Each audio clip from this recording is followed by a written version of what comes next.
Help support the show by joining the Patreon or becoming a YouTube member. Also, hit that like button and subscribe if you want more Browns-focused content. So I had an idea the other day that I wanted to do things a little bit differently this year for the Cleveland Browns as far as like managing my expectations. Because expectations are one of the more tricky things to manage in sports. You can tell yourself that you think your team's going to be horrible, but that doesn't stop you from being upset when they are horrible, right? Like just the expectation of failure does not soften the blow of failure. I think a lot of people tell themselves that can do that, right? They'll think the Browns aren't going to win games, so they'll expect failure, and then the Browns fail, and then they're still pissed because failure is failure, no matter what, and failure never feels good. There's no good way to fail or a good way to feel good while failing, and if you do feel good while you're failing, you're probably not failing in the ways that you need to be productive at the end of the day, right? Failing needs to feel bad. That's just what it is. And if you're the Browns, this is a year where it's going to be a little weird expectation-wise. On one hand, they're going to spend money on the offense, and they're going to put a big focus on the offense.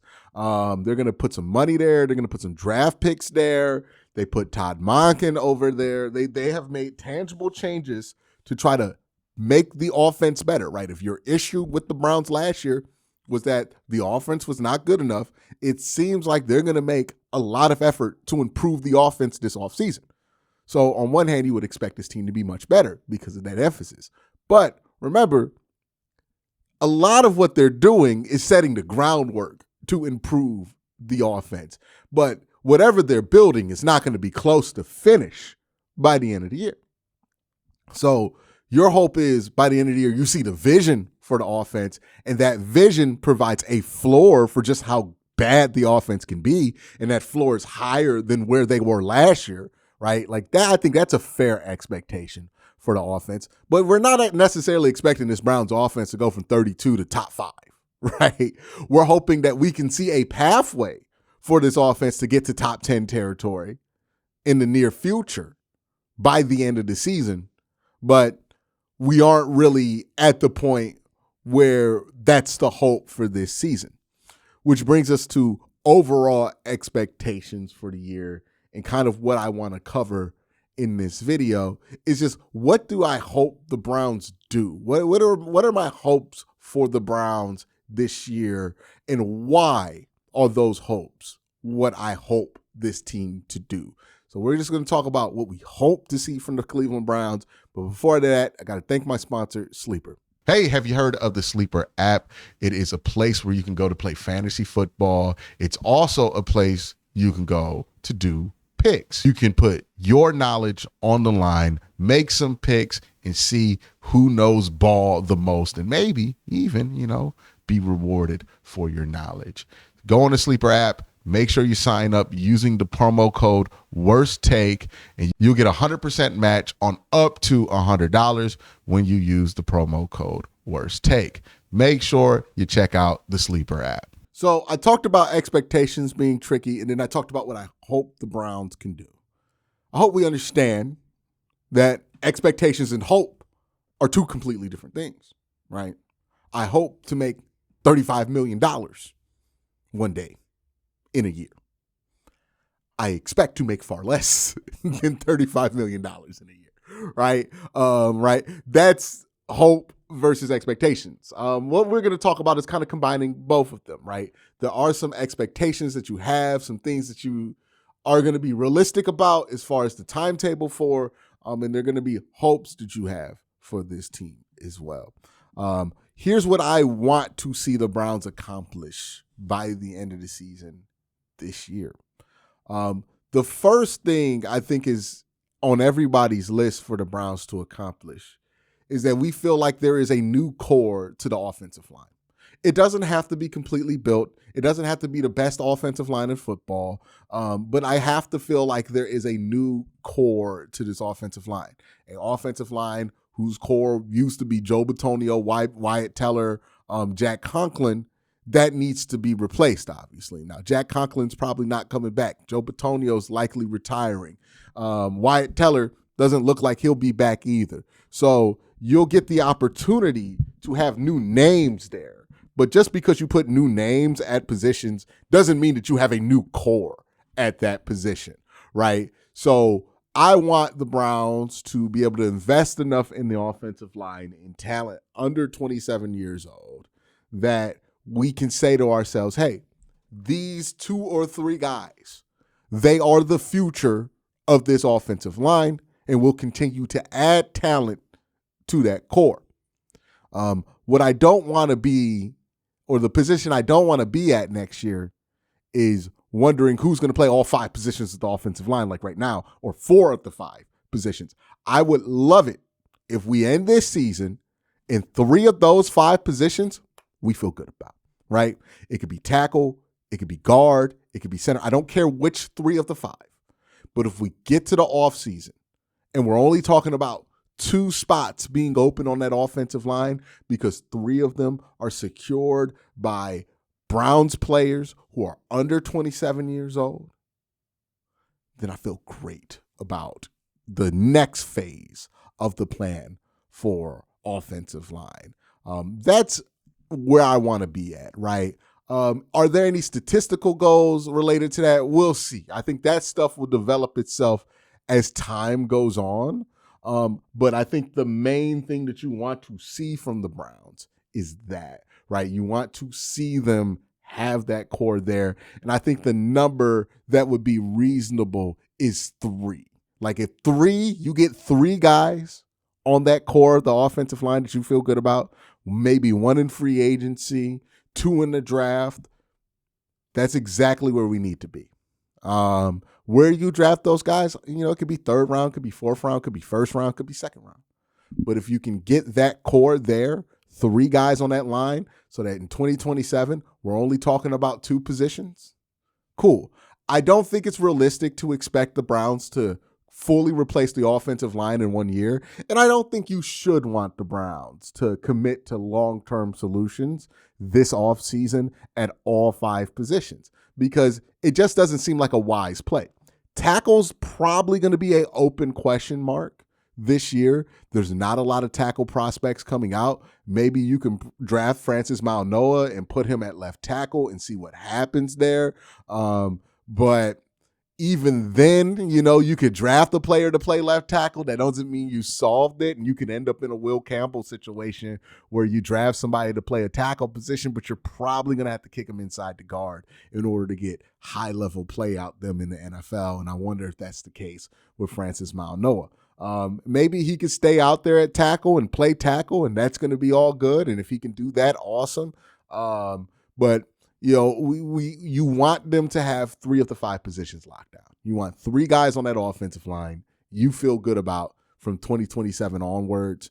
And if you can accomplish that this season, by the end of the year, by the time we're talking about 2027 franchise tags and all of that shit, if we're there, that's a really good spot to be in, right? Because now it's like, okay, we could focus in, get a tackle in free agency or get a tackle in the draft and kind of solve your problem that way. Or maybe you got one of the tackle positions. Maybe DeJuan Jones shows up. Maybe you bring in Tevin Jenkins and boom, you got a full offensive line there for 1 year, and then you can draft some developmental pieces behind. You need to get the 3 out of the 5. If you get the 3 out of the 5, I think you're going to be good. I'm not going to be super specific on what positions those 3 guys are. I know a lot of people will, right? A lot of people will be like, you got to get a tackle. You got to get this and that. I think if you just get the 3 out of the 5, it becomes a lot easier to figure out tackle. It becomes a lot easier to figure out center. It becomes a lot easier to figure out guard, right? When there's help on that offensive line, that makes it a lot easier to develop guys. When there's no help and nobody there, if you draft a tackle that you don't think is good just because he plays tackle, you're gonna fail. Again, just because you draft a position does not mean you solve that position. The Patriots learned that the hard way in the Super Bowl, right? They drafted Will Campbell. Everybody told him he's a guard. He went out there at tackle, had a really rough night. He had a real rough playoffs, and he had a real rough end to a season. You got to get players you think will be good and put them in positions where you think they'll be good. You get 3 of those guys on the offensive line, I think you're going to be in a good place.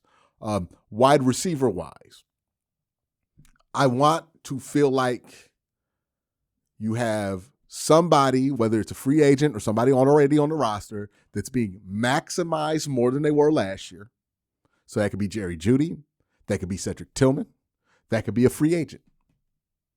But I want to have that feeling about one of those guys, and I want to have another dynamic playmaker at the wide receiver position. This could be a draft pick.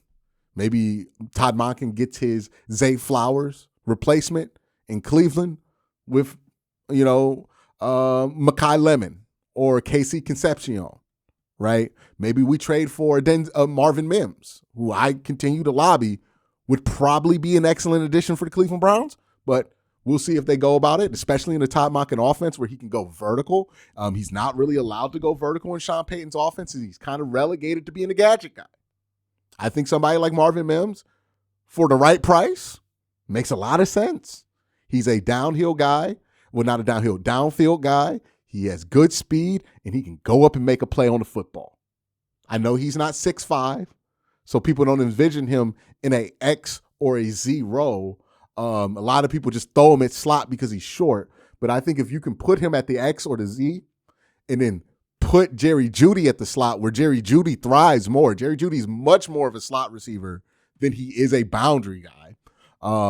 I think you have something that you can work with there with Cedric Tillman, and then maybe a draft pick on top of that.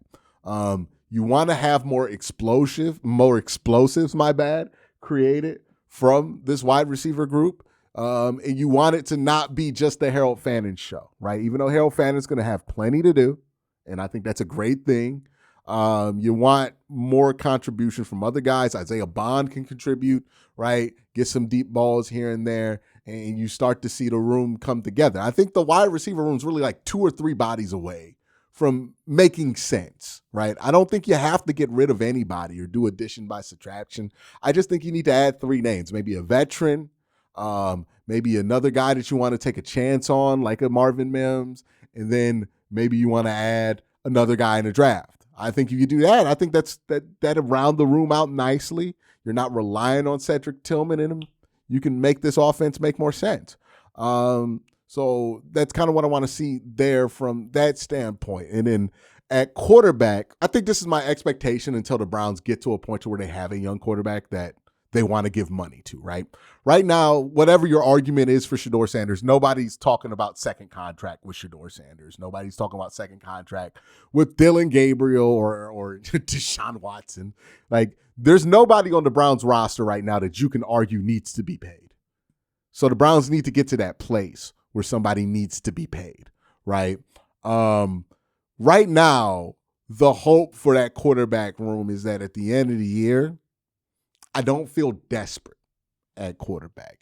Like at the end of the year, I don't feel like I have to entertain conversations about 3 first-round picks for Arch Manning or 4 first-round picks for Arch Manning or Dante Moore.